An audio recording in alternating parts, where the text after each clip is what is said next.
Hello investors. So இன்னைக்கு நான் ஒரு புக் ஒன்று படிச்சுட்டு இருந்தேன். கிரைசிஸ் இன்வெஸ்டர்னு James J Hobart author. Book was very interesting. அதில் என்ன சொல்லியிருக்காங்கன்னா, ஏன் கிரைசிஸ் வந்து புது மில்லியனர்ஸை கிரியேட் பண்ணியிருக்குன்னு சொல்கிறாங்க. ஸோ அதில் முக்கியமான விஷயம், நம்ம இப்போ இருக்கிறது வந்து ஒரு கிரைசிஸ் தான். Okay, when we take this time as an crisis, it's an crisis period actually for India and for whole world. So ஏன் கிரைசிஸ் டைமில் வந்து நீங்கள் மில்லியனர் ஆகிறதுக்கு வாய்ப்பு அதிகமாக இருக்குன்னு நான் சொல்கிறேன். there is something called as probability.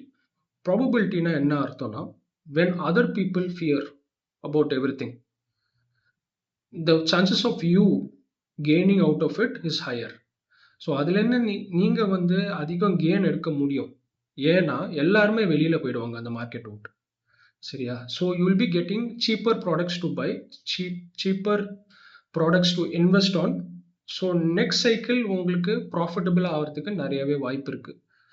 So எல்லா கிரைசிஸுமே நீங்கள் பாஸ்ட்ல எடுத்து பார்த்தீங்கன்னா, 2008, 2020, 2015 எல்லா கிரைசிஸுமே நீங்கள் பாஸ்ட்ல எடுத்து பார்த்தீங்கன்னா, as human beings we were adapted to every crisis and we have come out of it. So இன்னைக்கு கூட ஒரு நியூஸ் இருந்துச்சு. So Israel Iran strait of ஹார்மோஸை வந்து பிளாக் பண்ணதுனால ஸ்ட்ரெயிட் ஆஃப் ஹார்மோஸை யூஸ் பண்ண வேணாம்னு சொல்லியிருக்காங்க.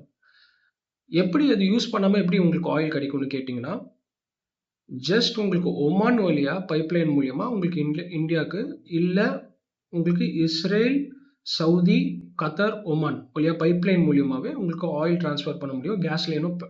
கேஸ் பைப்லைனும் உங்களுக்கு கிரியேட் பண்ண முடியும்னு சொல்லியிருக்காங்க. ஸோ ஆஸ் ஹியூமன் பீயிங்ஸ் நம்ம வந்து எப்போதுமே என்ன பண்ணுவோம்னா, ஒரு ப்ராப்ளம்க்கு வந்து சொல்யூஷன் வந்து எப்படி இருந்தாலும் கண்டுபிடிப்போம். அது கோவிட் டைம்லையும் நம்ம கண்டுபிடிச்சிருக்கோம். கண்டிப்பாக உங்களுக்கு தெரியும், கோவிட்ல என்ன மாதிரி ஒரு சுச்சுவேஷனில் நம்ம இருந்தோம். கோவிட்ல ஒர்க் ஃப்ரம் ஹோம் எப்படி வந்துச்சு, we didn't expect anyone to work from home. எப்படி இன்டர்நெட் ஹெல்ப் பண்ணுச்சு, எப்படி இன்டர்நெட் 5G வந்து எப்படி புஷ் பண்ணாங்க, எப்படி அதுலேருந்து ரிகவர் ஆனோம், பீப்புள் அதுலேருந்து ரிகவர் ஆகி எப்படி எக்கனாமி பூம் ஆச்சு, எல்லாமே தெரியும். This is once in a life time opportunity, I would say, in India also and the whole world also, for you to buy assets, for you to buy or buy anything regarding assets. அது கோல்டாக இருக்கட்டும், ஈக்விட்டியாக இருக்கட்டும், ரெண்டுமே தான் நான் சொல்கிறேன்.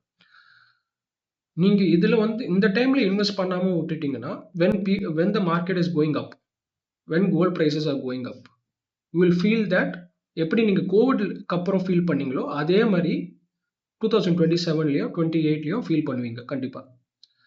So that is what I am saying. Crisis always create millionaires. So COVID கிரைசிஸ்லேருந்து ஆரம்பிச்சு 2025லும் சரி உங்களுக்கு கிரைசிஸ் வந்து நடந்திருக்கு. ஆனால் மில்லியனர்ஸ் நிறையா ப்ரொடியூஸ் ஆயிருக்காங்க அந்த 20லேருந்து 25 வரைக்கும். So this is also an opportunity. Please try investing in this time of crisis.